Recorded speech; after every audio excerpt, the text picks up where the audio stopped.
جشنواره جهانی فیلم تهران چه جشنواره‌ایه؟ اصلا ازش چی میدونیم؟ جشنواره‌ای که پولش از دفتر مخصوص فرح میومد. از الیزابت تیلور و آلن دلون تا آنتونیو تروفو توش حضور داشتن. خودشو در حد کن و ونیز و برلین میدید، شاید حتی بالاتر. جشنواره‌ای که بانیانش میگفتن در مسیر جهانی کردن سینما ایرانه، اما ساواک میگفت داره ایدئولوژی چپ رو ترویج میده. چپ‌ها میگفتن داره وضعیت رو عادی نشون میده، اما روزنامه‌های غربی میگفتن مهمترین اتفاق سینمایی آسیا و خاورمیانه است. دبیر دوره اولش میگفت در مسیر اشتباهیه. مذهبی‌ها میگفتن داره فساد و فحشا رو ترویج میده و بیت‌المال رو دور میریزه. جشنواره‌ای که فقط 6 سال عمر کرد و با اون همه دادار دور و حاشیه و حرف و حدیث و تاثیرهای خوب و بد، در نهایت جوری جمع شد و از یادها رفت که انگار نه انگار اصلا وجود داشته. تو این ویدیو می‌خوایم ببینیم قضیهش چی بوده، چرا مهمه و چه تاثیراتی گذاشته. من جواد ابراهیمی نژادم و اینجا کانال پوزیتیو.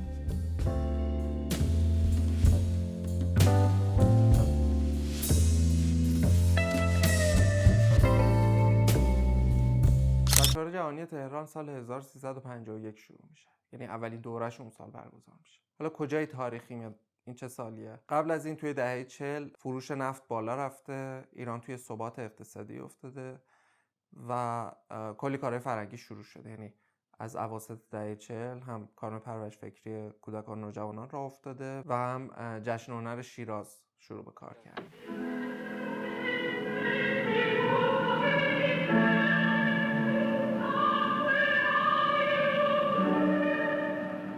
از اون طرف موج نو سینما ایران هم همونطور که میدونیم با فیلم گاو و قیصر از سال 1348 شروع شده و فیلمسازهای زیادی مثل مهرجویی، بیضایی، تقوایی، کیمیایی و خیلی های دیگه وارد کار شدن که دارن فیلم هایی میسازن که با اون فیلم های قبلی یا همزمان خودشون، اون دسته فیلم هایی که بهشون میگیم فیلم فارسی، تفاوت ویژه‌ای داره. اینم بگم که تا اون سال یعنی 1351 دو تا جشنواره، در حقیقت یک جشنواره و یک جشن بیشتر وجود نداره.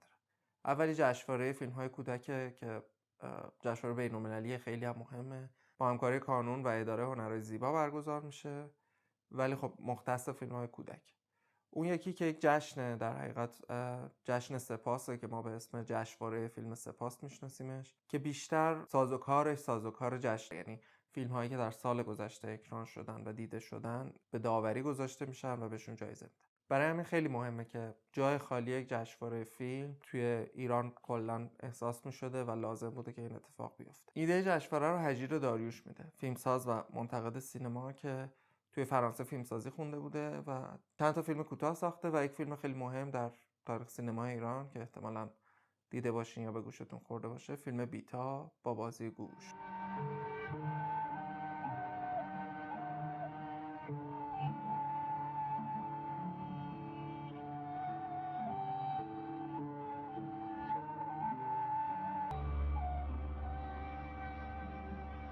حس تخریب محصول حیات فعلیت نیافته است.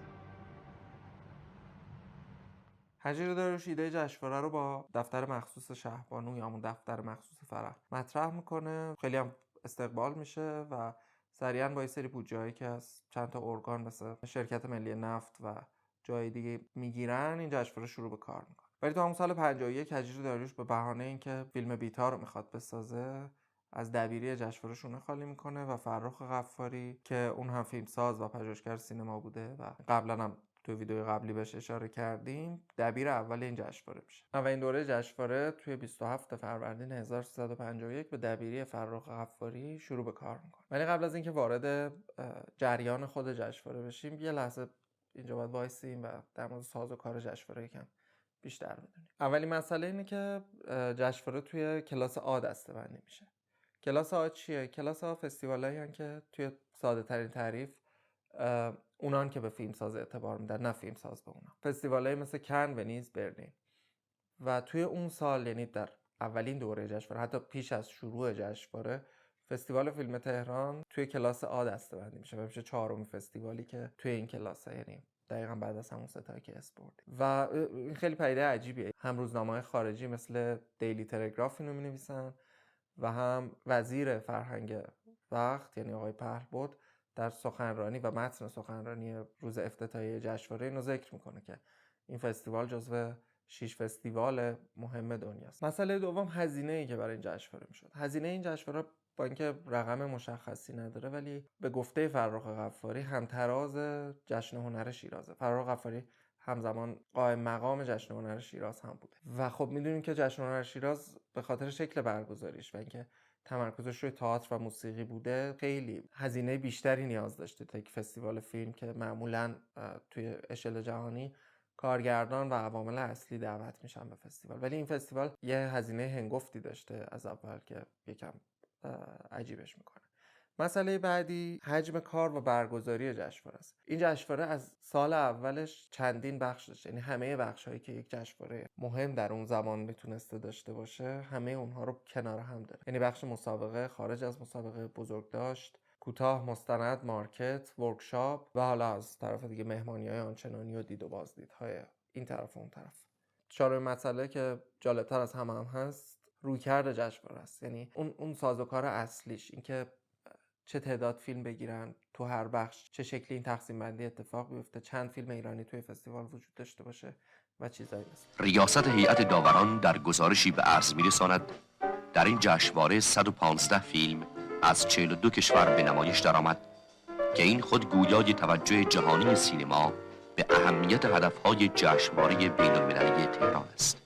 حالا ایده این سازوکار از کجا اومده بوده؟ گفتیم که هجیر داریوش ایده کلی جشنواره رو مطرح میکنه، ولی به خاطر اعتبار و رابطه‌ای که خود هجیر داریوش و فرخ غفاری با فیلمسازهای بین‌المللی و نهادهای جهانی داشتن، اعتماد به این جشنواره از همون روز اول خیلی بالا بوده و این خیلی نکته مهمیه، چون جلوتر میگیم که سال 56 که این دو نفر از جشنواره به نوعی جدا میشن اصلا جشنواره توی سقوط عجیب غریبی قرار میگیره. در مورد ایده اگه بخوایم صحبت کنیم، مسئله که از اول مشهوده و مشخصه اینه که این جشنواره از اول دچار یک تشتت هدفی بوده. یعنی همه بانیان این جشنواره، همه اونایی که دست در کار بودن، یک هدف واحد نداشتن. منظور اینه که اونایی که پول داده بودن، یعنی دفتر مخصوص شهبانو و حالا وزارت فرهنگ و حتی شرکت ملی نفت، بیشتر به دنبال این بودن که اون عظمت و شکوه و همه چیزهایی که خصوصا تو دهه 50 حکومت پهلوی دنبالش بوده رو پیگیری کنن. از سمت برگزار کننده ها یا آدمایی مثل هجیر داریوش و فرخ غفاری و حالا کسایی که پایین دست‌تر از اونا قرار می‌گرفتن، بیشتر ایده مرکزی سر این بوده که دانش سینمایی رو توی مملکت یه ذره بالاتر ببرن. یعنی یکم تکنیک‌های بین‌المللی، فیلمسازی بین‌المللی و مراوداتی که پیش میاد باعث بشه که سلیقه فیلمسازی، فیلم دیدن و فیلم ساختن توی ایران رشد بکنه. ولی باز بین این گروه دو نگاه وجود داشته. یکی نگاه فرخ غفاریه که میگه که ما نیازی به یک دنیا نیازی به یک جشنواره بین‌المللی در حد کن و ونیز نداره و ما باید یک جشنواره‌ای داشته باشیم که درگاهی بشه برای دیدن فیلم‌های جهان سوم مثل خودمون. یعنی آدم‌های بین‌المللی، نشریات، منتقدین و فیلمسازها بیان و فیلم‌های آدم‌هایی رو ببینن که هیچ جای دیگه ممکنه نبینن. فیلم‌های از ایران، مکزیک، آفریقا و چیزهای شبیه به این.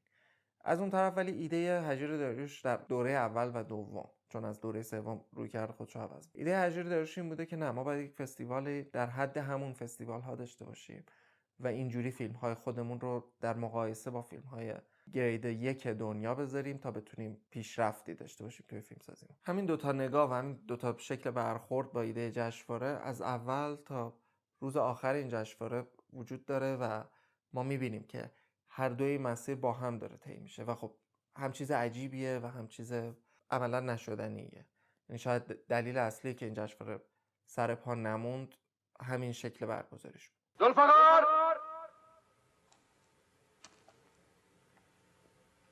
I am Zulfikar. And I am Colonel Nasrullah. سلام. کنار اینا مسئله که مهم بوده و حتی روی خود جشنواره هم تاثیر گذاشته ایده تولید مشترک. ایده تولید مشترک از اواخر دهه 40 توسط اداره هنر زیبا مطرح میشه. چی بوده این ایده؟ ایده این بوده که ما نیاز داریم که تولیدات مشترکی داشته باشیم با کشورهایی که فیلمسازی پیشرفته دارن. این ایده مطرح میشه و به خاطر پول زیادی که توی کشور بوده، به خاطر فروش نفت و همه اتفاقاتی که تو اون دهه افتاده بود، ایران شروع می‌کنه به سرمایه‌گذاری روی یک سری فیلم‌های خارجی. سرمایه‌گذاریایی که خیلی سودآور نبودن و میشه گفت تو 99% موارد شکست خوردن بودن. اینجا اینو بگم که چرا توی این مسئله جشنواره مهمه. جشنواره مهمه چون اون بازار یا مارکت جشنواره میشه درگاه این قراردادهایی که بین فیلم‌ها و تولیدات مشترک میخوان ببندن و خیلی خیلی هم تاثیرگذاره تو این اتفاق. ولی این ایده کاملا شکست خورده بوده. یکی شکل برگزاریش بوده، یعنی اینکه در عمل ایران فقط پول میداده و هیچ دستاوردی نداشته، چون فیلمسازای درجه 2 و درجه 3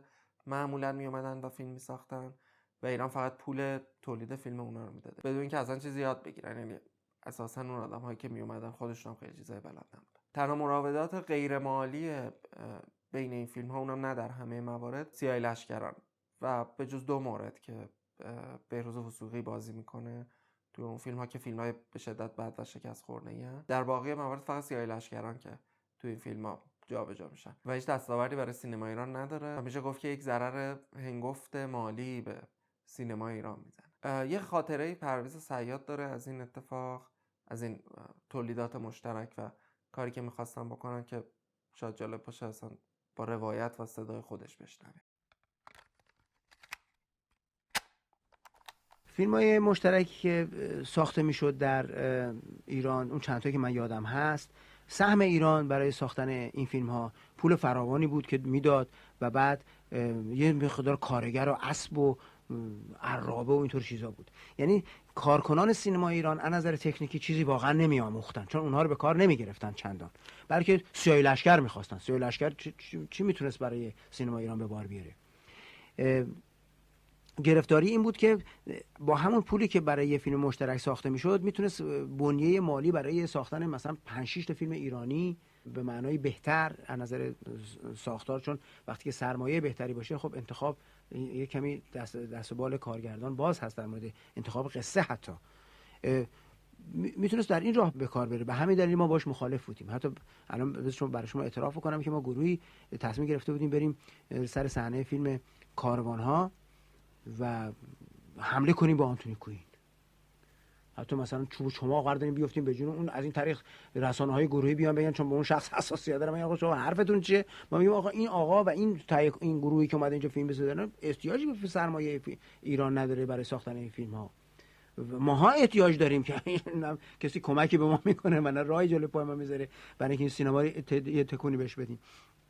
ولی خب این کار عملی نشد، در اینکه 1-2 نفر از گروه زیاد موافق نبودن با این عمل.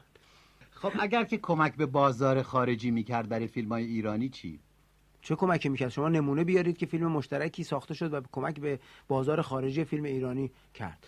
این چند تا فیلمی که ساخته شده اصلا به هیچ وجه ایرانی تلقی نمیشد و اون مقدار چیزی که از ایران درش بوده میشه همه چیز به اصطلاح منحرف شده، استنباط منحرف شده از فرهنگ ایران توش بود. خب برگردیم به جشنواره. گفتیم این جشنواره بخشای زیادی داشته، یعنی از مسابقه گرفته تا ورکشاپ و میزه گرد و همه اینها. چیزی که جالبه تقسیم بندی ایناست و اینکه چجوری فیلم‌ها رو توی این جشنواره جا میدادن و چه بزرگداشته‌ای میگرفتن، چه دوره‌هایی داشتن.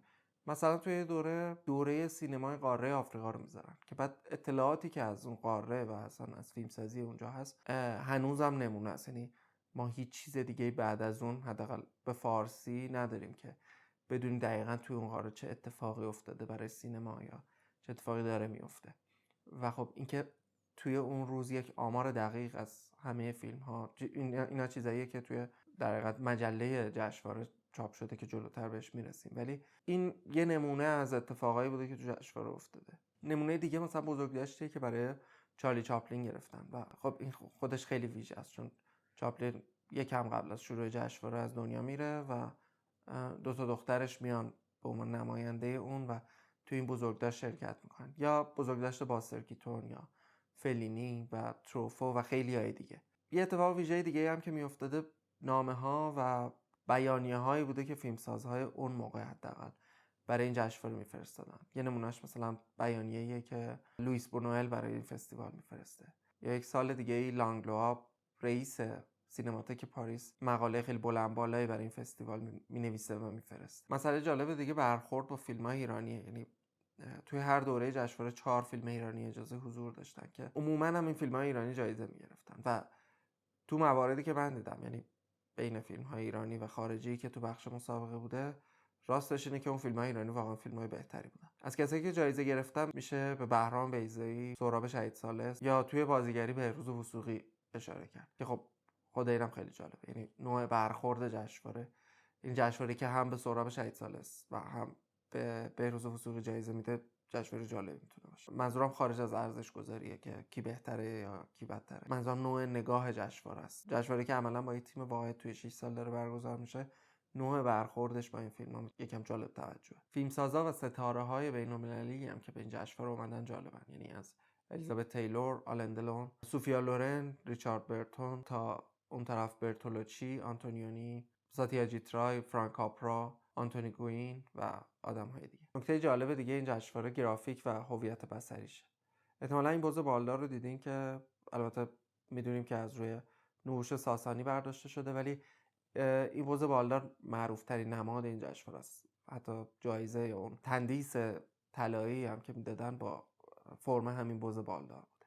طراحی اول هویت بصری و گرافیک این جشنواره توسط صادق بریرانی انجام میشه که همین بز بالداره، البته یه ذره متفاوت‌تر، با یک نوشتار نستعلیق که عنوان جشنواره رو کنارش نوشته. از دوره دوم ولی کل هویت بصری جشنواره و نشریه‌ای که کنارش چاپ می‌شده به مرتضی ممیز سپرده میشه.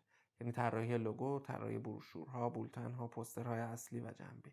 و خب ما با یه گرافیک بی‌نهایت منحصر به فرد طرفیم. یعنی چندین نمونه پوستر بی‌نظیر از مرتضی ممیز هست که واقعا هوش از سر آدم میبره. مثلا نمونه پوستری که برای بزرگداشت فلینی طراحی کرده یا پوستری که برای بزرگداشت یا دوره آثار باستر کیتون طراحی کرده، واقعا پوسترهای بی‌نظیریه. ما حتما یه اپیزود در مورد پوسترهای سینمایی مخصوصا تو دهه 50 خواهیم داشت، چون اتفاقی که توی دهه 50 و یکم توی دهه 60 توی پوستر و گرافیک سینما میفته، واقعیتش اینه که تو خود سینما نمیفته و خیلی خیلی نکته مهمیه. طبیعتاً اون موضوعی که به من محول میکنن، خب باید اگر داستان باشه کاملا خوب بخونم، به مسئله تکنیک نویسنده و کاری که اون کرده خیلی توجه میکنم و ایلوستراسیون یا به هر حال طرحی که برای اون آماده میکنم باید یک چیزی باشه که در ارتباط مستقیم با موضوع باشه.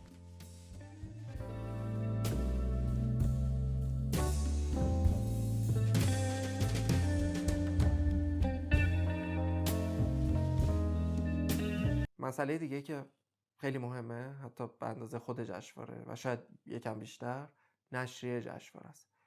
در دوره اول این نشریه فقط به شکل بولتن در روزهای جشنواره چاپ می‌شده با چند صفحه محدود، حدوداً بین 3 الی 7 صفحه در دو زبان فارسی و انگلیسی. ولی از دوره دوم این نشریه به جمال امید و بهرام ریپور سپرده میشه و جدای دوره جشنواره، تایمی که فستیوال برگزار می‌شده، در باقی ماه‌های سال هم به شکل ماهنامه چاپ می‌شده که خیلی خیلی مفصل و پر از اطلاعات سینمایی بوده. توی سال 52 تا 54 به اسم هر سال به نام اون سال، یعنی به اسم سینما 52، سینما 53 و سینما 54 چاپ می شده، ولی از سال 1355 که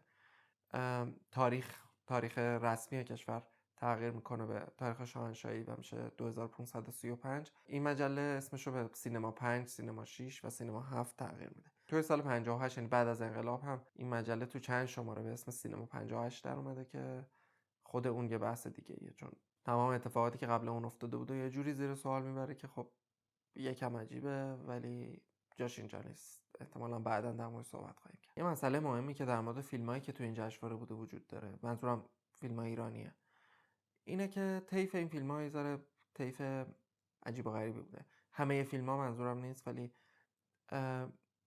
بخش اصلی فیلم‌ها یا اون فیلم‌هایی که خیلی مهمن یا حداقل برای ما الان مهمن، فیلمایی هستن که بعد از حضور تو این جشنواره یا سانسور شدن یا توقیف شدن یا از بین رفتن و نابود شدن. مثلا فیلمی مثل ملکوت که بعد از این جشنواره به کلی از تاریخ محو میشه و خب حالا با اینکه میدونیم الان وجود داره ولی هنوز کسی ندیده جز همون آدم‌هایی که احتمالاً توی فستیوال دیدنش. یا فیلم شطرنج باد که سالها در دسترس نبود و همین چند سال پیش ترمیم شد و بالاخره تونستیم این فیلمو ببینیم. یا فیلمایی مثل گزارش که نسخه کامل و درستش توی فستیوال نمایش داده شده و سالها نسخه کوتاه شدهش در دست ما بوده.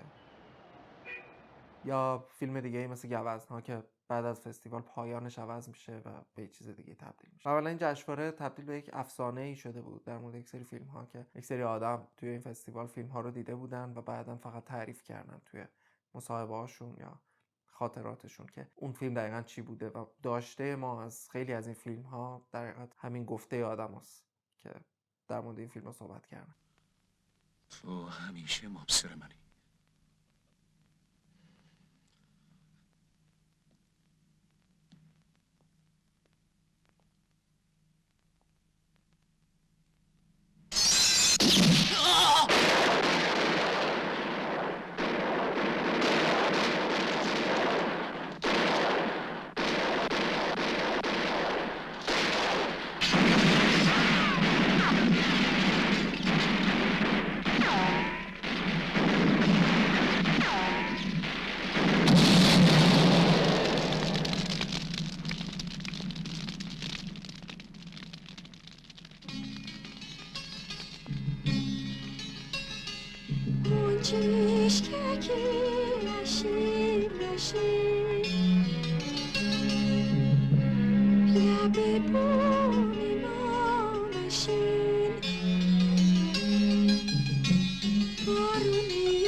برگردیم به دوره‌های برگزاری جشنواره. گفتیم که دوره اول به دبیری فرخ غفاری از 27 فروردین 1351 شروع به کار میکنه. از دوره دوم غفاری کنار میره و هجیر داریوش دبیر جشنواره میشه و تا سال 55 یعنی 4 دوره متوالی دبیر جشنواره هجیر داریوشه که دوره اوج جشنواره هم توی همین 4 سال. سال 56 هجیر داریوش هم کنار میره و عملاً جشنواره به اون رونق سابقش نیست، یعنی خیلی کوچیک‌تر میشه و محدودتر و دوره هفتم که با همون سازوکار سال 56 قرار بود برگزار شه در آذر 57 به خاطر شلوغی‌های انقلاب و اتفاقاتی که داشته توی کشور میافتاده موکول میشه به فروردین 58 که هیچ وقت قاعدتاً اتفاق نمیفته و پرونده جشنواره به طور کلی بسته میشه. ولی این جشنواره چه تأثیری گذاشته؟ یعنی حالا ممکنه نذاشته باشه، ولی اگر تأثیری گذاشته چه تأثیری گذاشته؟ مهمترین مسئله شناسوندن این سری فیلمساز ایرانی به جهان، یعنی مهمترینشون شاید عباس کیارستمی یا سهراب شهید سالسن. برای همین خیلی مهمه که این فیلمسازها یا فیلمسازایی که از ایران بین‌المللی شدن توی این جشنواره کاری داشتن. همین الان فیلم‌های بهرام بیضایی که دوباره داره دیده میشه و ترمیم میشه، یکی از دلایلش همون جشنواره فیلم تهرانه. فیلم رگبار که سالها پیش این اتفاق براش افتاد و الان فیلم غریب‌العمر که ترمیم شده و نسخه خیلی با کیفیت ازش وجود داره، یکی از دلایلش حداقل حضور بهرام بیضایی توی این فستیواله و دیده شدنش توی این فستیوال.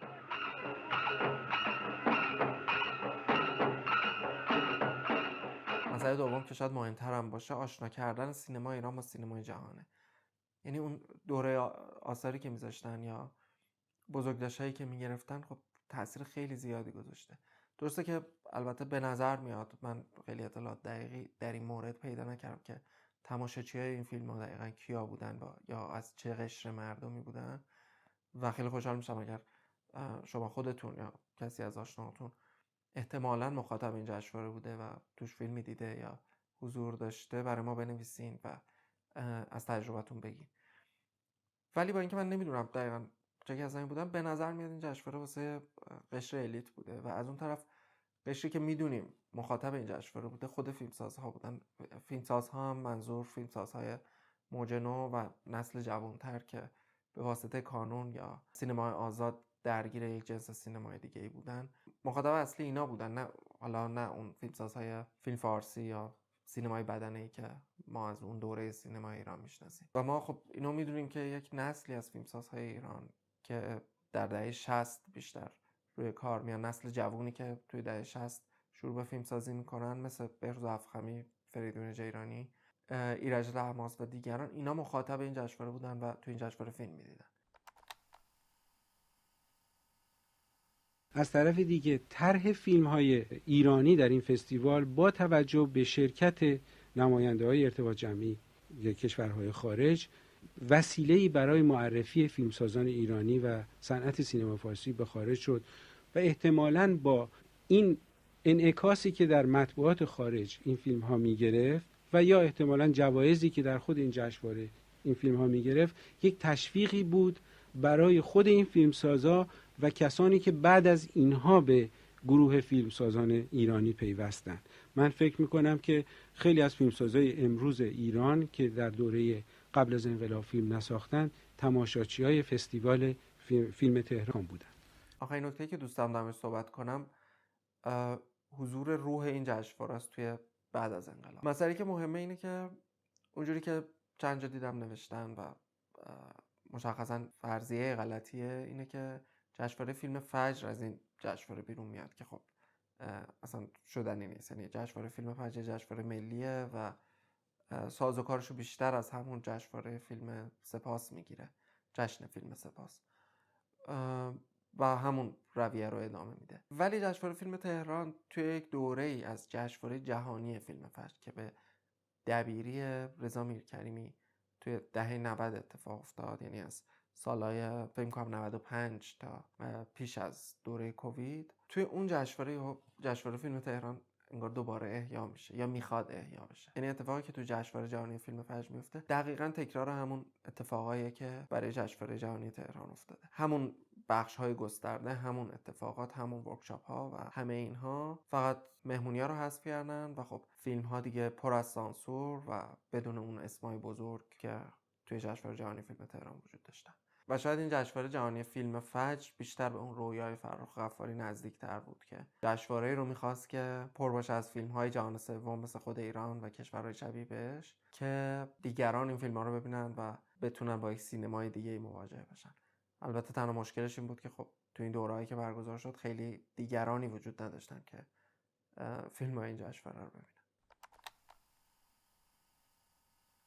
اون دوره رو دوره فرصت‌های از دست رفته باید تلقی کرد. همه ما این فرصت‌های فوق‌العاده‌ای داشتیم که ازش اونطوری که باید شد استفاده نکردیم و اونطوری که باید شد ازش دفاع نکردیم. همین. خوشحال میشیم که اگر مطالب ما براتون جالبه ما رو سابسکرایب کنین و به دوستان خودتون معرفی کنین. ما توی پوزیتیو سعی می‌کنیم چیزا رو از سینما ایران بگیم که کمتر ازش صحبت شده یا اصلا ازش صحبت نشده. این اپیزود توی پاییز 1403 ضبط میشه.